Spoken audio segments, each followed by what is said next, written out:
Hey, Rob, we've been getting some complaints about Ms. Delgado bringing her dog in here. Yeah, I told her it was okay. Should I not do that? Well, we're not supposed to have animals in here. Other customers could be allergic. Yeah, but what if it's a service animal? That dog is not a service animal. What service would it be providing? It does have pretty good taste in movies.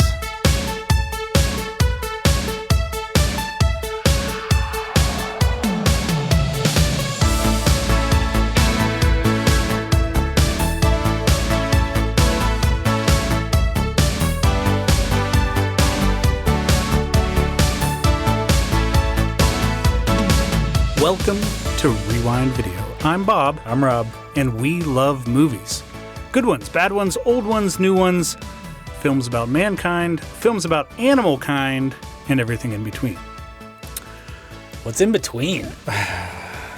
Slime? Is it mushrooms? I don't know. Yeah, fungus. Maybe, fungus feels fungus, like it would fit squarely between Okay. humankind and animal kind. So, Rob, before we get into our normal routine, I have a comment card that I have to share with you. Okay. Are you ready for this? I don't think so. I'm going to read it aloud. That's definitely better Yeah. on a podcast. Yeah, for sure. For the benefit of everyone here, dear Rewind Video, the bug light you hang outside the store is a menace. It's loud, it's bright, and frankly, it's offensive. Every time I walk by, I hear the constant zap of innocent bugs meeting their demise. Can you please turn it off? Sincerely, Disturbed by the Death Trap. Yeah, you can throw that one in the trash. Yeah, it's a hard no from me. Yeah. I can't tell if this is a customer or a neighbor. I think it's one of the upstairs neighbors. I'm pretty sure I know who it is. Okay, all right. Well, the bug light is definitely staying. It's the only thing that stands between us and a full-scale insect invasion. I think without it, we'd be living a real-life version of the birds, but with mosquitoes, and nobody wants that. We got to keep the popcorn machine safe. Yeah. Fruit flies and those kinds of things. Absolutely. Yeah. The bug light serves a purpose, and I think that if it were gone, we'd have more comment cards asking for us to bring it back than we'll ever get about taking it away. I agree. So on the topic of the zapper and the bugs that it brings with it, this feels like a great time to remind our audience of a truth that many of them are familiar with. You and I are in charge of keeping the staff recommendation shelf stocked with movies that our customers ought to check out when they're looking for something to watch. Each time we update the staff recommendation shelf here at the store, we adhere to a theme. And this week's theme is one we're calling Man vs. Animal 2. The second one. Yeah, and this time we're going to fucking win. Yeah, absolutely. Well, man's chances. I think man's going to do pretty well this time. You teed up something that we should just get out there right away, which is the fact that we're going back to a theme that we enjoyed during year one of the podcast. This doesn't mean that we've run out of themes. It's just that, sometimes we look back and we're like, that was so good. We have a lot of work to do on these topics. There's so many more movies. There are. To recommend. Sometimes 6 is not enough. No. And in the case of Man versus Animal, I think there were definitely some worthy contenders that were overlooked the first time. Not overlooked, but just, deserve more attention now that we're doing it again. This might not be the last entry in the Man vs. Animal franchise. I like the sound of that. It's a rich topic. Well, let's, for the benefit of everyone at home, let's remind listeners of the movies we chose the first time around. You're going to have to remind me as well. Yeah. Because I don't pay attention to that kind of stuff. Well, you started us off with Jaws: The Revenge. This time it's personal. Yeah. And then I went to The Edge, which was a bear movie. Mm-hmm. Then you brought us Arachnophobia, which was and still is a phenomenal flick. Absolutely. Then we went into the jungle for Anaconda, which amazing. Gave us a John Voight performance that's unhinged to the tilt. Yes. Then you had Crawl, which was an alligator movie. Alligator movie. Yep. And I rounded us out with The Gray, which was wolves. So, yeah, bears, snakes, wolves, sharks, spiders, and alligators. What a collection. Yeah. We did a great job, I got to say. we really did. A great job. Yeah. We've got some different animals this time around. Also, some of the same animals. Yeah. But yeah, Which is okay. That's fine. It is. Yeah, it's absolutely fine. There's a lot of animals in the world. Not all of them go toe to toe with mankind, and so. Well, every animal does at some point, I feel like. Yeah, that's fair. That's fair. In one way or another. Whether or not it makes for a good movie. Is another question altogether. Well, we're coming for all of you animals. Yes. Well, I'm excited to talk about this week's movies. I'm especially excited to chat about your first one. So, great. Without further ado, why don't you kick us off with your second man versus animal movie? Confusing. Yes. I'm going to start us off in 1997, and the movie is MouseHunt. This is filed under Property Brothers. I like it. Back of the box. Down on their luck brothers, Lars and Ernie Schmuntz, aren't happy with the crumbling old mansion they inherit until they discover the estate is worth millions. Before they can cash in, they have to rid the house of its single stubborn occupant, a tiny and tenacious mouse. Now, we're going to talk a lot about this, but Yes.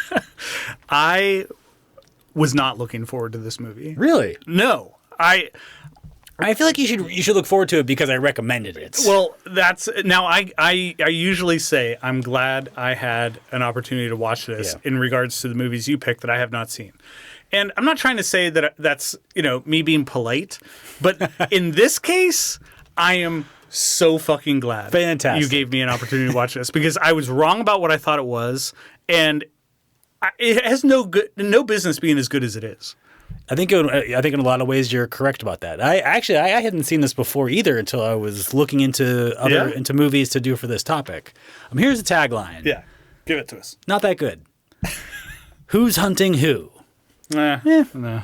It's fine. It's fine.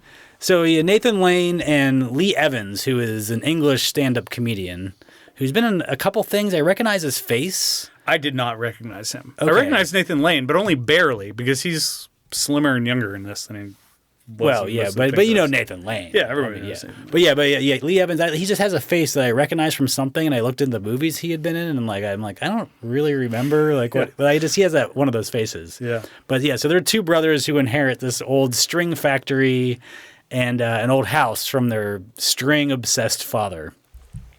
And then they find out this house has been designed by basically Frank Lloyd Wright, or the equivalent, and so they decide to restore it to get it up to its full value before they sell it for a large pile of money. Yeah. And they're kind of desperate dudes. They're kind of losers. They need some. They've been working in the string factory that doesn't make any money, and it sucks. Yeah, they're both bad-ish at not at life, but some things have gone wrong, and so this is an opportunity to make things right. But they pass up an opportunity to take in $10 million for the mansion in the state that it's in because they want more. There's a lot of questionable decisions. I'll just say that a lot. Yeah. So, but it turns out there's this intrepid mouse in the house who has made it its home, and it's kind of willing to do whatever it takes to defend it. Yeah. And the obvious problem here is that they could have just sold the house as is. I don't think people yes, they go to an auction. They take the house to auction and they drive up the price because people want this house because it's the last house that anybody knows about that this guy designed. It's a very sought out house. Right. Nobody's buying it because of the restoration these guys are doing. No. Do you know what I mean? No. And plus they're going to do it in a week. No, nobody cares. No one's they're buying it because of what it is, not because of the state that it's in. And it's not in good shape. It's not in good shape. It needs a lot of work. But why are these why are these guys the guys to do the work? They're trying to restore it. Anyway, forget that. That's not important. Yeah. But basically, this is Home Alone with a mouse. But so much better. Better than Home Alone. I like this more than Home Alone. I'm a big fan of Home Alone, so I'll defend that movie. I am too. There's a little bit of Christmas in this one too. Yeah. But it's very much Home Alone, but with a mouse defending the house. Nathan Lane is just so good in everything. Yes. He just he can just make anything interesting. He just has, such charisma. He's always he's a stage actor. And he does have a very like stagey presence to him, but he can just like, I don't know. He doesn't, he's able to cross over. Like he makes sense in front of a camera. Do you know what I mean? Mm-hmm. Where like sometimes that stage acting doesn't really work. He's the right guy for this because he has a lot of, I mean, he's been in theater and this is a theatrical role that he's playing. And I'm sure you'll get into that, but a lot of like Laurel and Hardy vibes, silent era, nods to the silent era and physical comedy, things like that. It's like big, broad slapstick humor. Yes. That's what it is. Yes. This guy's falling downstairs and stuff. I mean, just like Home Alone was. It's hard to pull off, for a lot of movies, but like it definitely works here. Yeah. It's very funny to watch this mouse get the best of these guys. Yes. A lot of that has to do with Gore Verbinski, who is the director. This was his directorial debut. That's insane. This is his first movie? This is his first movie. Wow. He, of course, went on to the first three Pirates movies. Yeah. Which also are very slapsticky. Mm-hmm. He did The Ring, I think, too. He did The Ring. Something else that I'm forgetting. But, but like everything is very well put together. The action set pieces are like well staged. It's mind-boggling that this is his first movie. Now, he had a history with some commercial work. Like, he did the Budweiser Frogs commercial. Oh, did he? Yeah. And those weren't quite as slapsticky, but, No, but, there's some stuff, if you go back and watch that spot, that feels very much like it came from the same mind that brought us this. Just, like, tight shots of animals. And, it's well executed. But yeah, like the set pieces, they all just feel like fully realized and they make sense. I think I actually didn't look into it. I think they used a real mouse in a lot of these. Obviously, there's definitely a lot of like models and miniature stuff. And there's some animatronic mice. There's a few shots of CGI mice, but I think they had 60 trained mice. 60 trained mice that they used for this. I mean, the mouse is cute. It's a cute mouse. The mouse is adorable. Yeah. The mouse has a whole character to it. Like He's got his little mouse house. Little mouse house, and he's like, you're rooting for the mouse. He's absolutely the protagonist in this movie. Yeah. It also helps that we get like a real score to the movie. Alan Silvestri. Yeah, he did. He did like Back to the Future, Forrest Avengers. So he's like real. It's a real like honest to God composed score, which like makes such a big difference. Oh my God! In every movie, I think, and like it just adds so much production value. Mm-hmm. But it makes a movie about a little tiny mouse doing these things seem so much bigger. Yes. And like I don't think it's as good as the Home Alone score, which I think is fantastic by John Williams. Yeah. But it's pretty good. It's a pretty good score. I think it's great. But the highlight for me is Christopher Walken. He's the highlight for you? I mean, he's only in it for like 5 minutes. Yeah. But it is just completely off the wall, batshit comedic performance. Yeah, I really enjoyed Christopher Walken, and I was reminded of a similar exterminator character that you had in your first round of Man vs. Animal movies with John Goodman in Arachnophobia. Very different parts, but you love a quirky exterminator. Yes, same. Like you same personally role. love a. I love. Yeah, I don't even need them. I call them to my house all the time. Yeah, right. And it turns out they're not as quirky as. No. Well, they're quirky. Right. Not as entertaining. Yeah. So MouseHunt is at 3.2 overall on Letterboxd, and 107 people have it in their 4 favorites. 15% agree with my 4-star rating, including Sarah, who wrote, "I was lying in bed thinking, should I jerk it or should I finally in 2020, as a woman in her mid-20s, watch Gore Verbinski's MouseHunt? And here's the log to answer that question. Exceptional, ridiculous, Verbinski's mind." So she didn't jerk it. She watched the movie instead. Gave it 4 stars. I love it. Which I think it deserves. I think this is better than a 3.2 overall. I think this is a movie that a lot of people watched when they were kids, and kind of associate it with like one of those corny kids movies. Yeah, I agree. This was poorly marketed at the time. And I vaguely remember when it came out. Because it came out like right around the time that Titanic came out. Okay. And I just thought okay, some zany kids movie for the family. Never going to watch this ever. And then I got a job at a video store, and here we are talking about it. But boy, it's better. First of all, it's dark at times. Yeah. And yes, there's stuff for kids here, but at the same time, I think that it's it's a very different movie than I expected. I saw it compared to somebody online described it as Terry Gilliam meets Laurel and Hardy. I actually think that maybe a better director to cite would be Jean-Pierre Jeunet. This felt very akin to some of the filmmaking you get in like Amelie and City of Lost Children and Delicatessen. His early stuff, it's wacky and it's weird. It's having fun with itself. Oh, like God, as a film. Plus, it's 88 minutes or something. Yeah. Like it gets in, gets out. It does what it's a silly movie about a mouse, and it's not like. I am sure that there are a lot of listeners who are who are thinking to themselves, cool, MouseHunt, not going to watch that. But take it from somebody who had no idea what this was, had the wrong idea about what this is, watched it and loved it, because I can't wait to watch this again at some point. It's a 4-star movie for me right out the gate. I was so surprised by this. I felt the same way. I wasn't sure I was going to choose this for the topic, and I'm glad you did. I was like, you know what? It's 80-some minutes. I'm willing to put in the risk. Right. And I was really surprised by it. Really enjoyed it. Very funny. Yeah. Very entertaining. So MouseHunt is going up on the shelf this week for the topic of Man vs. Animal 2, the second one. The second one. Well, fine choice to kick us off.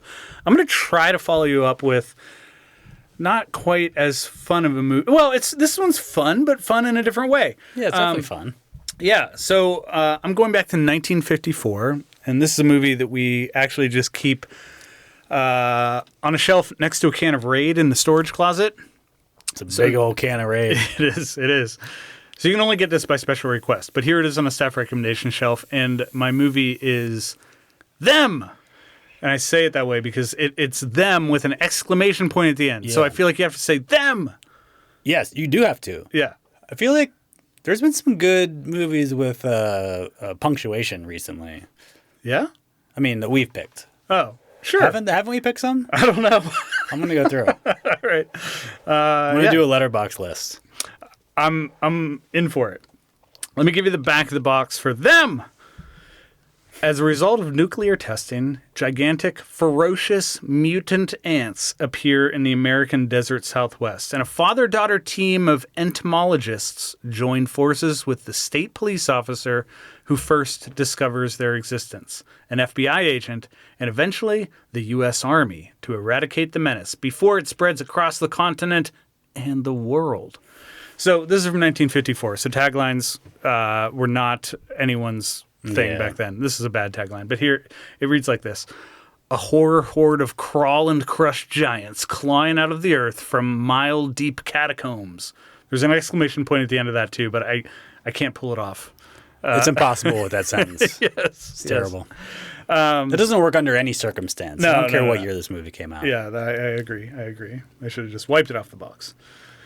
So yeah, Them is a 1954 science fiction classic directed by Gordon Douglas. It's often considered one of the seminal creature features of the 50s. It kind of taps into the atomic age fears that were prevalent at the time, dominated the cultural landscape. And if you grew up on Mystery Science Theater like I did, you saw a lot of these types of movies on that show. It's funny because after watching this, I found myself craving Mystery Science Theater 3000, which is fully available online. Oh, yeah, it's out there. Dove into Easy a few to episodes. get to, yeah. And yeah, this is this is great for a lot of reasons, which I'll get into. But it definitely, I was a little nervous about bringing this to the shelf because while our criteria for this category is these have to be real animals that people are pit against. These giant ants have been mutated, so they're not like. But they're real. They're real animals. They're real ants. Yeah, they're ants. Yes, they're ants. Big. Yes. They're big. So, when this was released, it had some of the most advanced special effects of any movie of its time, which doesn't surprise me. I mean, back then, if you had special effects, you had the most advanced special effects. That's true. That's true. Yeah. So these ants are created using animatronics, practical effects. It definitely it gives this film kind of an eerie feel. There's also some very interesting sound design that became just commonplace. When the ants are arriving, you hear this like high pitched like mechanical noise. Yeah. And this movie pioneered that. A lot of movies, especially creature features after this, began using a sound effect to cue the audience that, oh shit, this thing's coming. And yeah, this a lot of imitators came after this. There was a movie called Tarantula and the Deadly Mantis. A lot of imitators following them. I mean, there was no good punctuation on those movies. No, there wasn't. This was originally this is a black and white movie. It was originally planned for color, but they just didn't have the budget. They spent it all on the ants. So and it was worth it. It was. They even wanted to do it in 3D. Couldn't pull that off either. If you look closely, you'll find Leonard Nimoy has a cameo in this. But apart from him, the cast is, I would say, largely unknown by today's standards. Yeah. Guys like James Whitmore, Edmund Gwenn, Joan Weldon. Why did I choose this? I think this holds up surprisingly well by today's standards. I love that this begins. You don't see ants for a half hour. Yeah. And the first 30 minutes of this film play out like a mystery. And they set it up really well. They set it up so well. And it also like kind of makes sense with the science. You know, like it doesn't make sense, but it like they the way they tell it, like it works. Yeah. It's haunting. And when you meet that girl at the very beginning who's kind of going through some PTSD from seeing these things and surviving, and you just don't know what's going on and what these guys are in for, but clearly something is amiss, and they're trying to figure it out. So it has a great build-up, but I even though this movie is almost 75 years old, there's the practical effects I think really hold up. For a movie of this age, it looks good. I think that I found myself wondering, could they remake this movie today? And I don't think they would or could, because I don't think modern audiences would have an appetite for it. It wouldn't be impressive to see big ants. I mean, you definitely could make a pretty kick-ass movie like this, but yeah, it wouldn't be like the big budget action movie. It would be the next step down. It would be a mid-budget thing. I think it would only succeed if it was trying to be a modern B movie. Yeah. And this wasn't necessarily trying to be a B movie. I mean, it probably gets lumped into that category now. Although, I mean, man, if someone comes out with a giant ant movie that's kick-ass, like, yeah, that's... I mean, I'll see it, but... Fuck yeah. Yeah, someone needs to make that movie. They're afraid to make that movie. Mm-hmm. But people would be totally into it.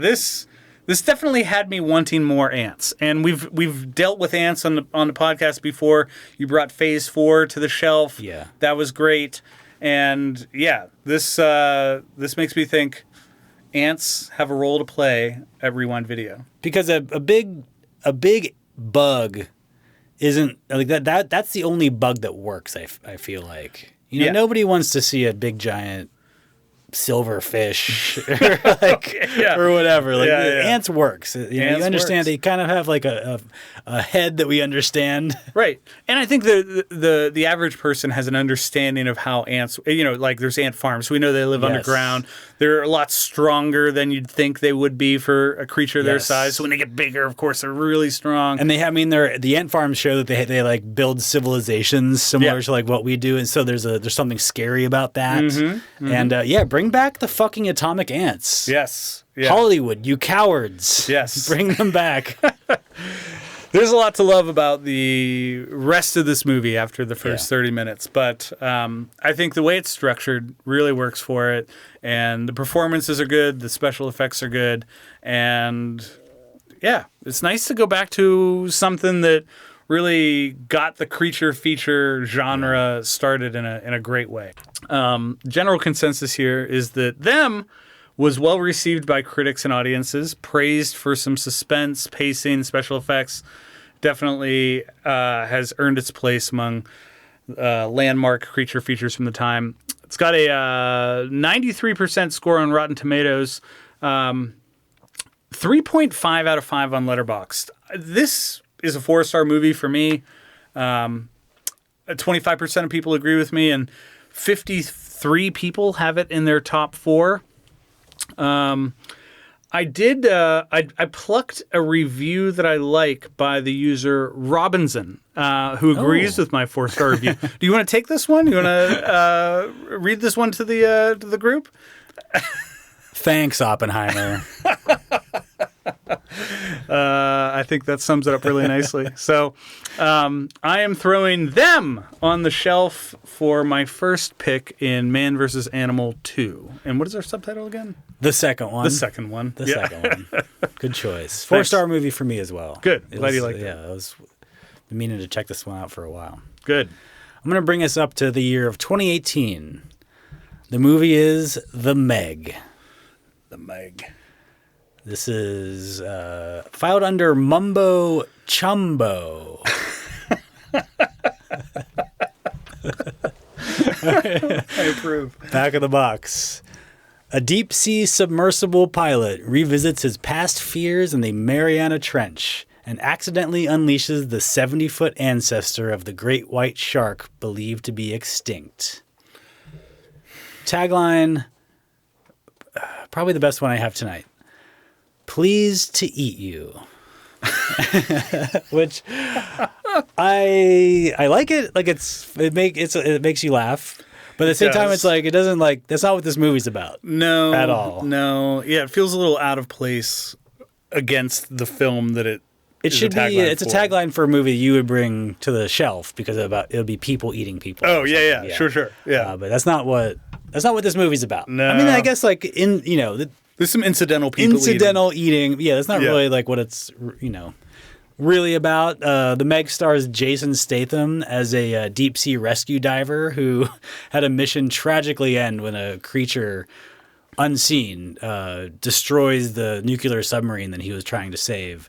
And then years later, he's called out of his drinking retirement to do it all over again. I love when characters get called out of drinking retirement. Yeah.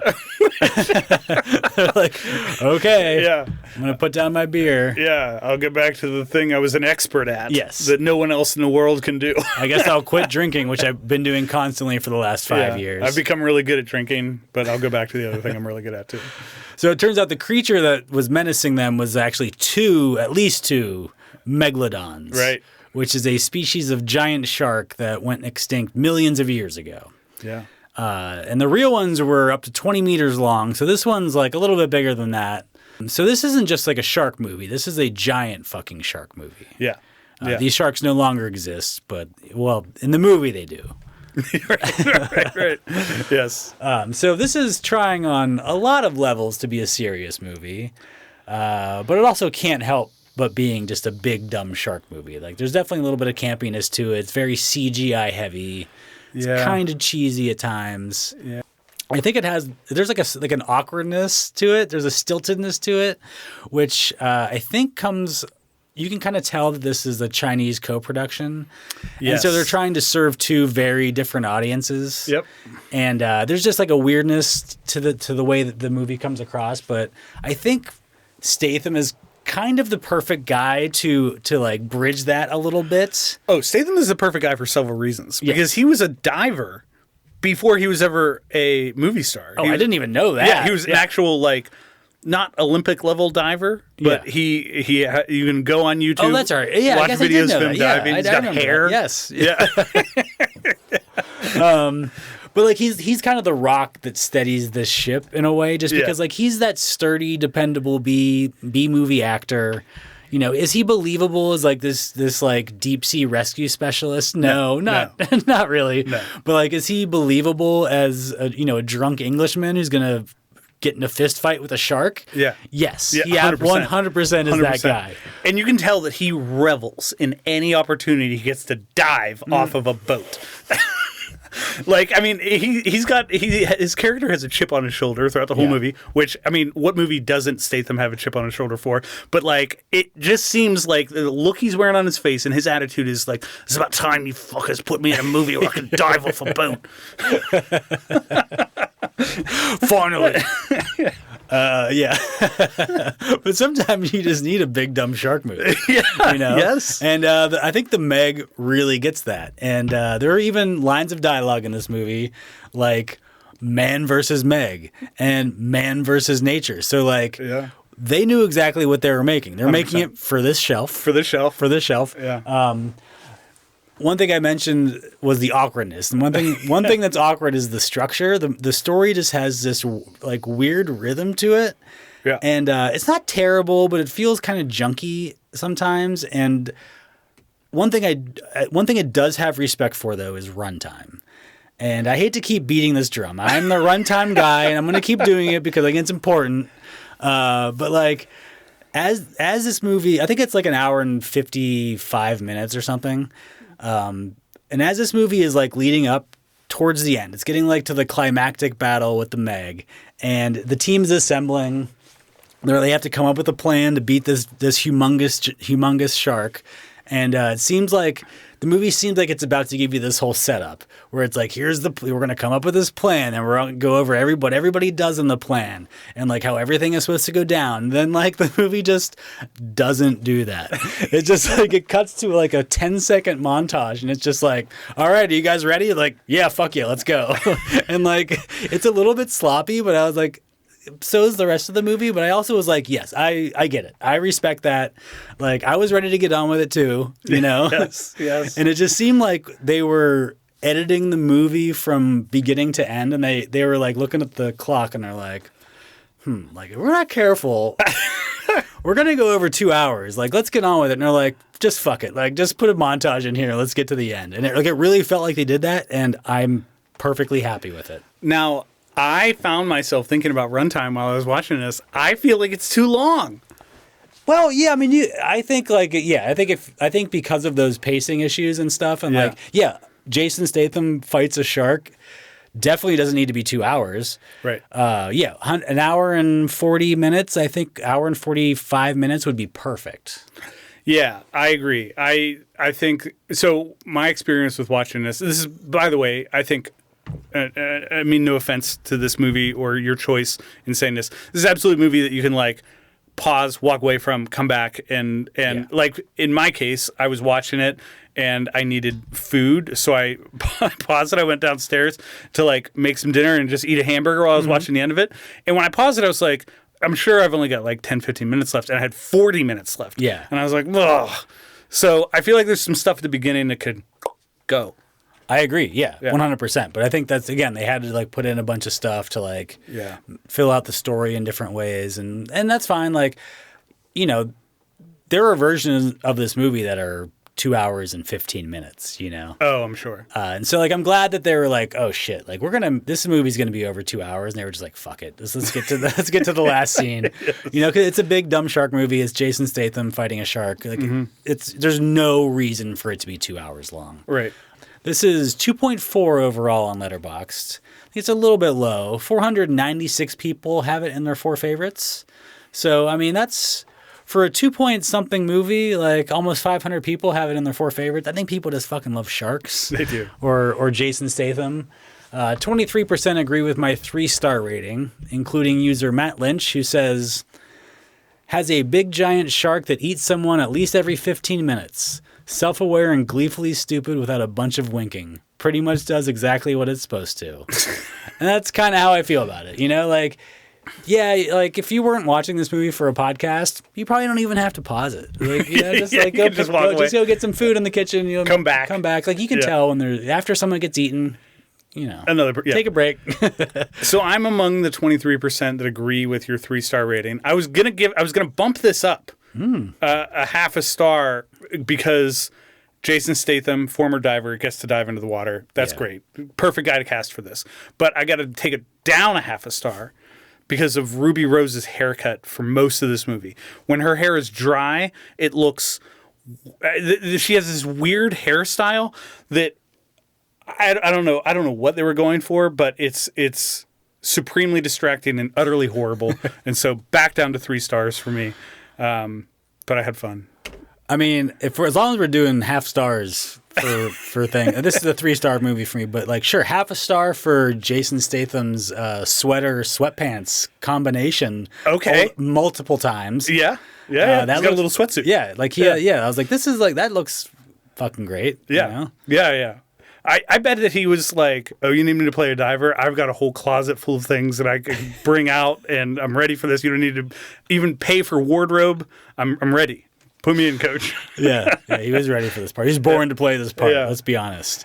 So I'm putting this up on the staff recommendation shelf this week for Man vs. Animal 2, the second one. Well, let's keep doing 3-star movies, shall we? I mean, there's nothing wrong with a 3-star movie. We love 3-star movies. Nothing wrong with it. And I'm going to give us another one.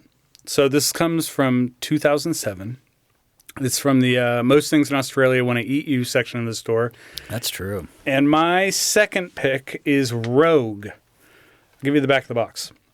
When a group of tourists stumble into the remote Australian river territory of an enormous crocodile, the deadly creature traps them on a tiny mud island with the tide quickly rising and darkness descending. As the hungry predator closes in, they must fight for survival against all odds. Tagline here, passable. How fast can you swim? Yeah. Yeah, it's okay. Fine. Yeah. It's okay. I mean, it's relevant. Yeah. Which I think it's also relevant for the Meg. Yeah. Yeah. How good can you dive? So how does this fit the theme? Well, it's pretty simple. We got a group of tourists pit against a 7-meter-long crocodile in the Australian outback. The crocodile is big, deadly, and the tourists are on its turf. This was actually filmed in the Northern Territory of Australia, so they went on location.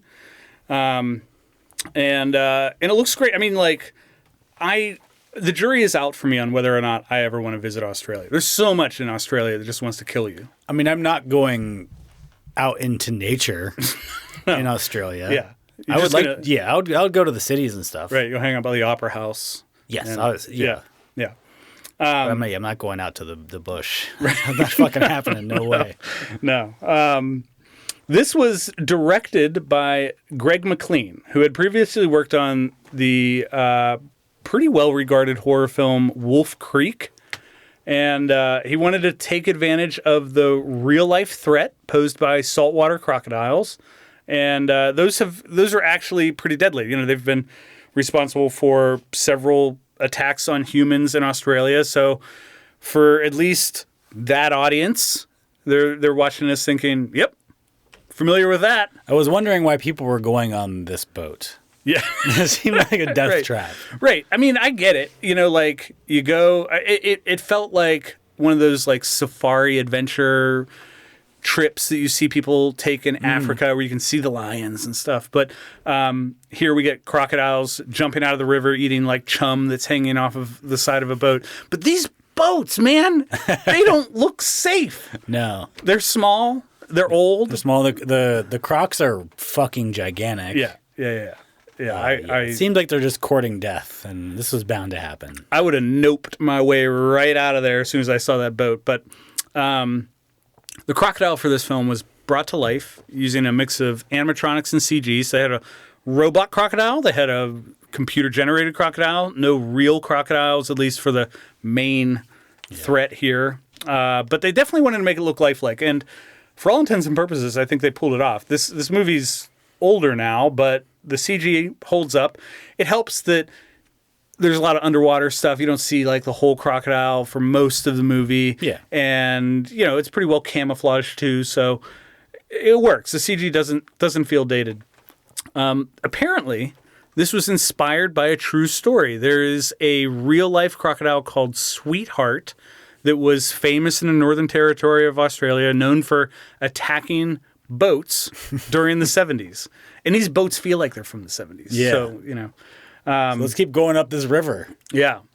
Yeah, McLean definitely wanted a thriller that was rooted in realism when he made this. So the cast here, relatively unknown. We've got Radha Mitchell, who people might remember from some horror stuff. She was in Pitch Black, Silent Hill. She's like the tour guide who leads these tourists through the river.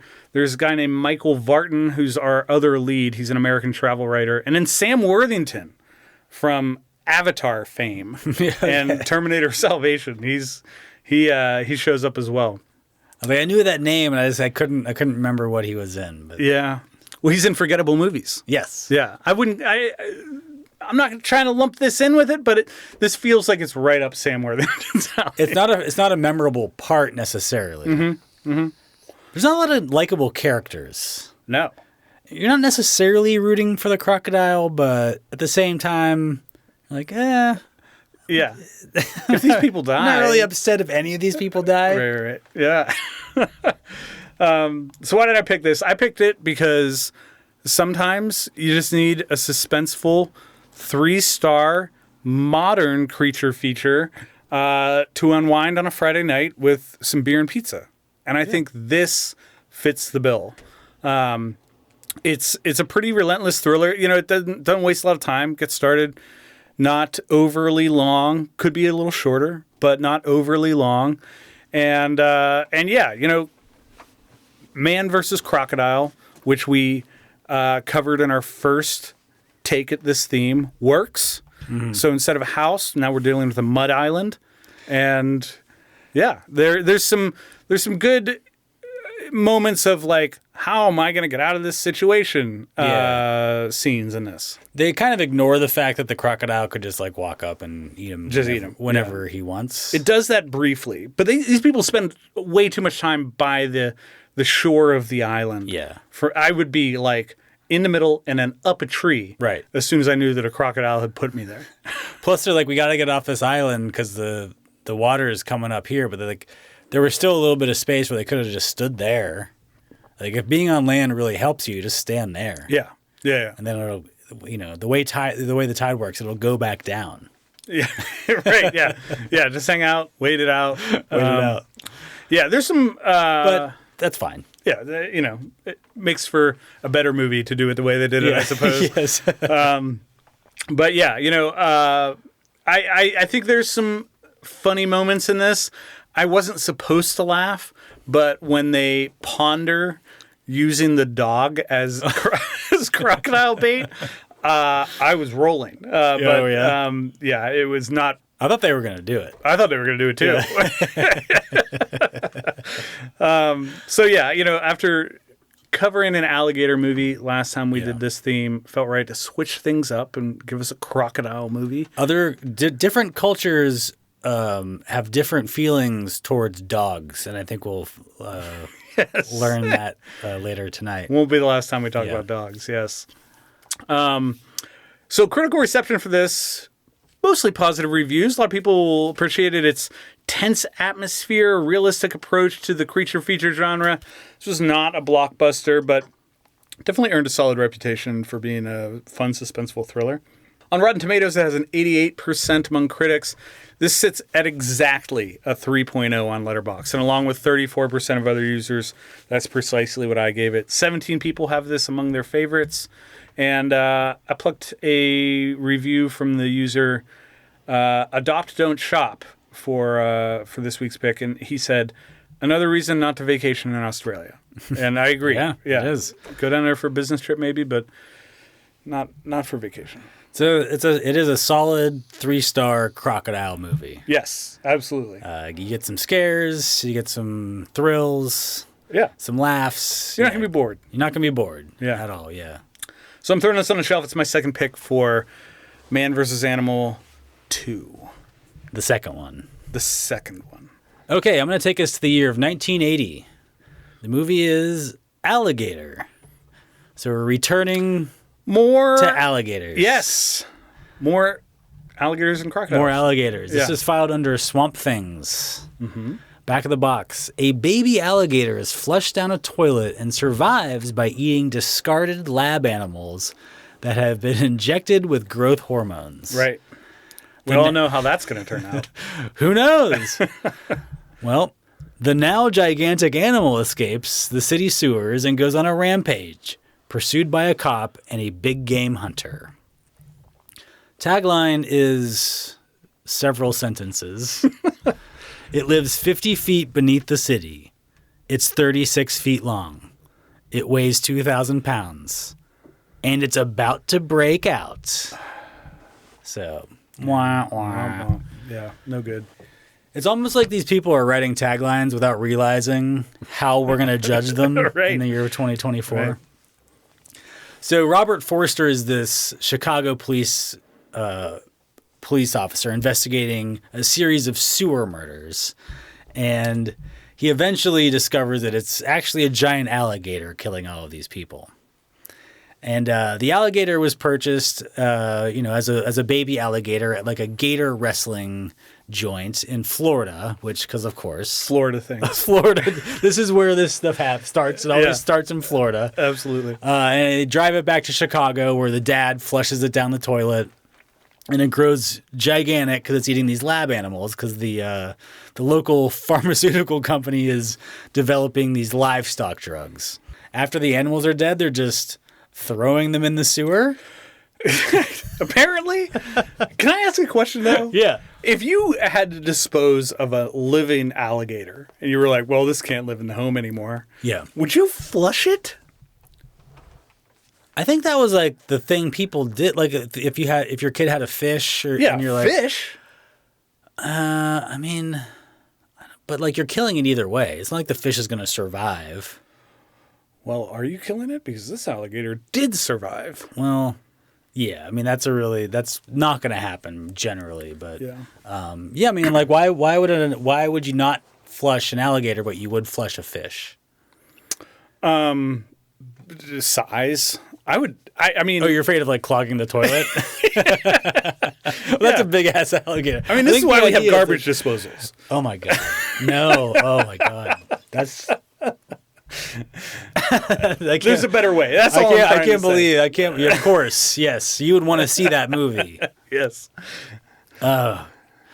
So after the animals are dead at this lab, they just throw them in the sewer, and I feel like that's way more problematic than anybody in the movie really like addressed. Like no one admits it. Like that's like really fucked up. Like, right. For a lot of reasons. Why are you doing it that way?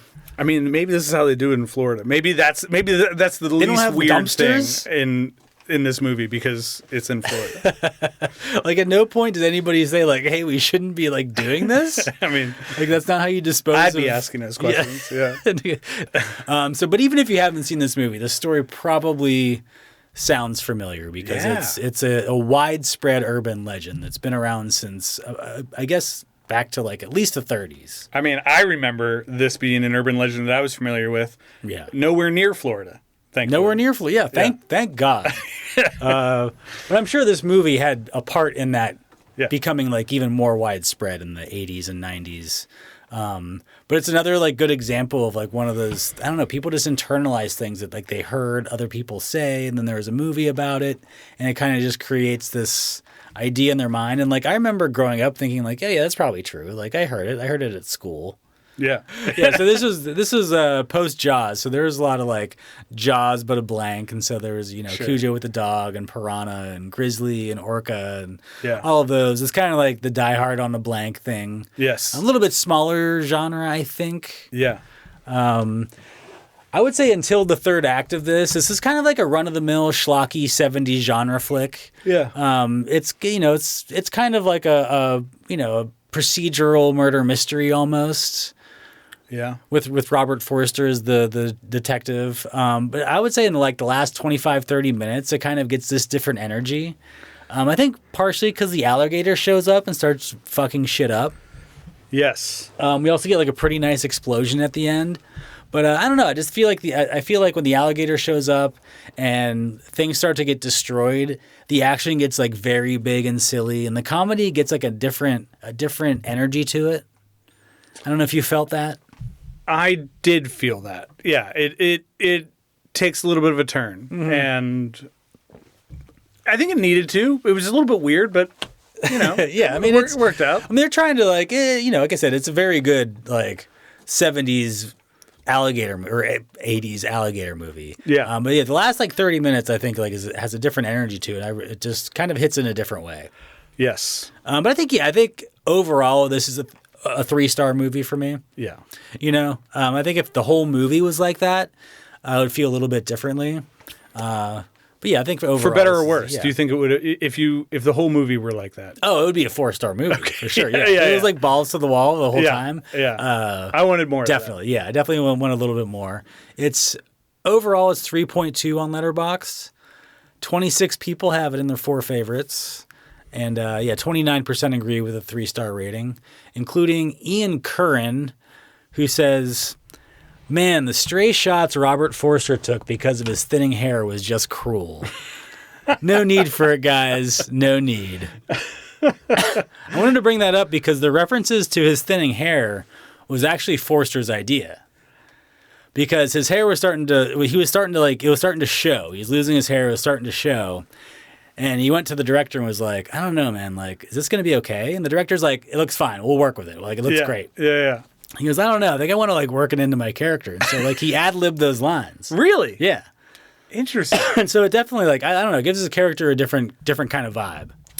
He reminded me of like a poor man's Tommy Lee Jones at times. Yeah. He kind of has that vibe to him. But he plays the part well. Yeah, definitely. Yeah. So I'm putting Alligator up on the shelf this week for Man vs. Animal 2, the second one. Yeah, I liked this more than I thought. I expected going in to just see like a 70s creature feature that was like poor production value, utterly forgettable, but it was better than that. It's better than that. Yeah, the special effects are pretty decent. Yeah. They built a big alligator for it, and it looks pretty good. Yeah. I agree. And they kind of was there a sequel to this? Because there was. Okay. They tease a sequel. Yeah. So yeah, more alligator hijinks, I guess. If you're I mean, them sewers are big. Yeah. And Florida's dumb. We're moving away from alligators and crocodiles and dipping into a section of the store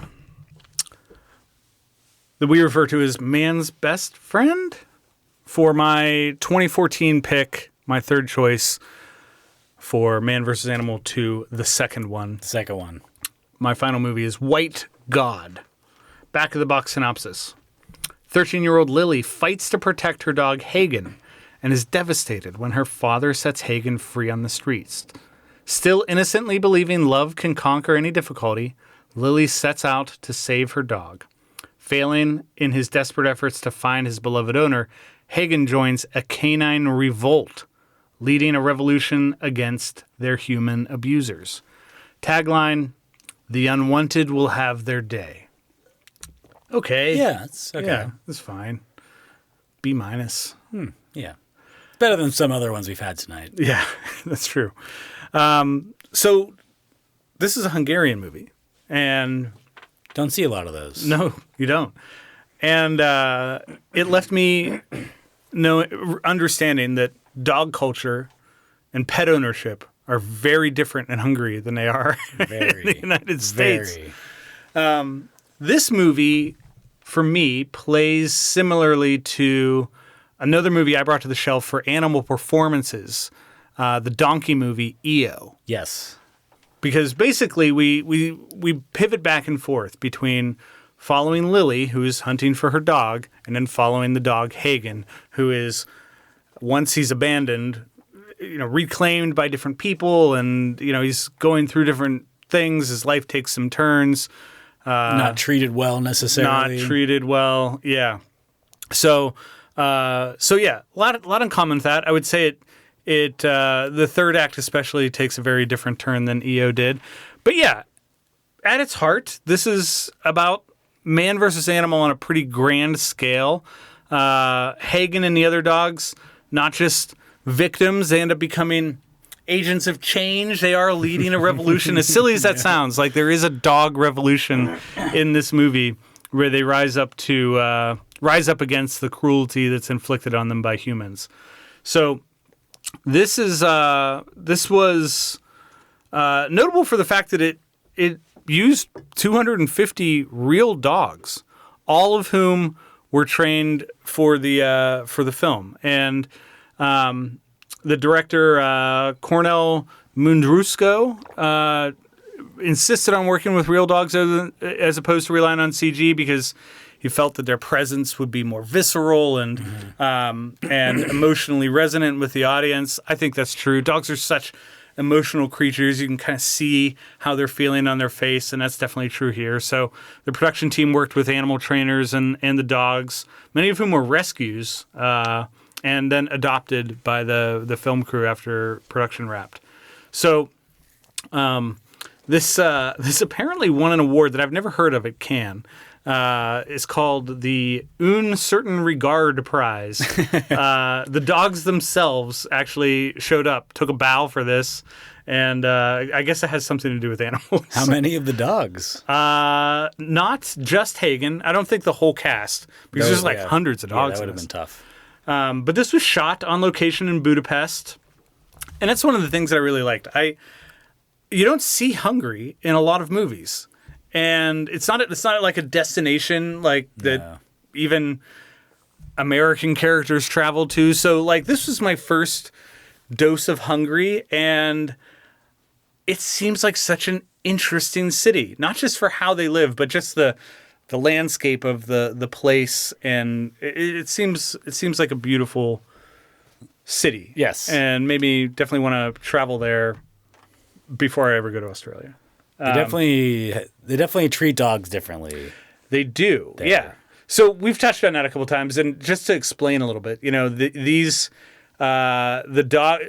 dog ownership in this country, I guess, depends on, you have to have a certification for your dog. Yeah. But apparently, if your dog isn't like a purebred dog, it's referred to as like a bastard and nobody owns mutts. And I guess any dog that isn't like a purebred dog is just sent to the kennel. Yeah. And but also people were just like, oh yeah, just like leave it on the street. Mm-hmm. We don't want this anymore. Just let it go. Yeah. And it was just, I don't know, like you'd be taken to jail in the United States for doing that. Yes. And then also, and I don't know how accurate this is, but the dog catching career path seems to be a fruitful one, because there's a lot of dog catchers that are constantly busy and on the hunt for these dogs, rounding them up. And we get a pretty decent chase scene about like a third of the way through this, where they're hunting for this dog, running all over Budapest, trying to catch it. But I guess that shows when you live in a place that has a culture where dogs are disposable, they just end up on the street. Yeah. So you need way more dog catchers, and like there are cities where it's actually a big problem. I can believe that. So the director Mundrusco cited Planet of the Apes and Lassie as inspirations for this film, and the cast, nobody's going to know any of the actors. I'll mention Sofia Sada, who played Lily.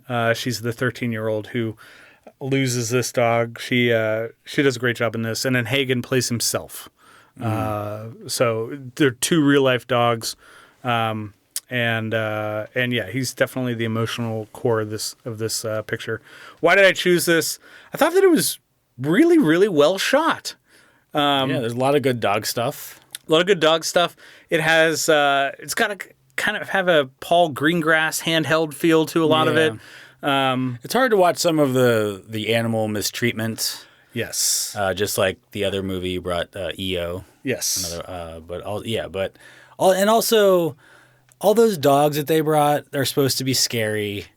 And they're not. They're super cute. They're adorable. They're adorable dogs, and like I understand that this pack of dogs is supposed to be scary, and I understand why it would be if they were like genuinely crazy, angry dogs. But these are adorable, cute dogs. They are, and they're not scary at all. But whatever, I'm fine with it. Well, I actually think that they're better than like mean CGI dogs. Right. I think that that's intentional, because there's an allegory here. The director is on record saying, he's telling a story about a dog revolution, but there's clearly themes of how we treat lower class citizens, minorities, immigrants, and he's trying to draw a parallel there. So I get that he wouldn't want to characterize them as all like ferocious, like bully breeds, but at the same time, yeah, it's a little weird to see these cute, adorable pets who like exact some vengeance on and people on the streets like see the dogs coming and they're like, no. Like it's just like they're not that scary. The part of the third act where we see this revolution unfold and then the dogs are like terrorizing people, but they're doing stuff by like grabbing hoses, like ripping grocery bags and stuff. It's a little bit it's a little funny, but at the same time, really beautifully shot and I would say narratively thin, but not in a bad way. It's just they're trying to tell a simple story here, and I think it mostly works. So, general consensus was that White God was praised for some bold storytelling and stunning cinematography. People loved the impressive canine cast, but also felt that it was a little heavy-handed when it came to the larger thematic elements. This grossed $1.9 million worldwide. It was a very small indie film. Averages a 3.5 out of 5. I have this at a 3.0, along with 21% of other Letterboxd users. But I think it's still worth plucking from the shelf. It's not. It's rare that we find a man versus dog movie. You mentioned Cujo. I think all of the Beethoven movies fit into this category. Oh, really, man? Okay, I've never actually seen those. I didn't realize they were. You don't need to. Yeah. I have free rentals here. I'll see whatever I want. That's true. I think Charles Grodin anchors those a legend? Yeah. He's something. So he's a legend. For my third pick. Yeah. Maybe we'll do a Charles Grodin theme. My third pick for Man vs. Animal 2, the second one, is White God. Throwing it on the shelf. Cool. Yeah, good dog movie.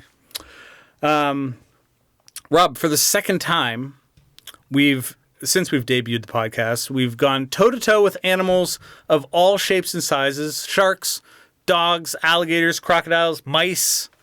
Yeah. Once again, we came out on top. One. Yeah, the second one.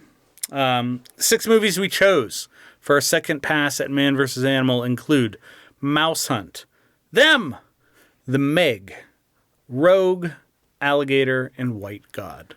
Find us on the internet at rewindvideopod.com to follow us or drop us a line. Don't forget to subscribe to the show, share it with your friends, review it on your podcast app. It is my favorite time of year, Rob. It's Halloween season. I love an excuse to watch some spooky movies, and we always mark the occasion by bringing a staff recommendation shelf that is appropriately spooky themed. And first we had Hail Satan. Yes. Then we had Blood. And this time, with our next episode, we are tackling monsters. Are you excited? I'm very excited. Maybe not as excited as I am about anything Satan related. Right? Yeah. But there's a Satan in every episode. There is. He's with us all the time. I can't wait to tackle monsters, so get excited. And in the meantime, stop by the counter, hit us up for a movie to watch, and as always, we will see you next time. Be kind, recommend.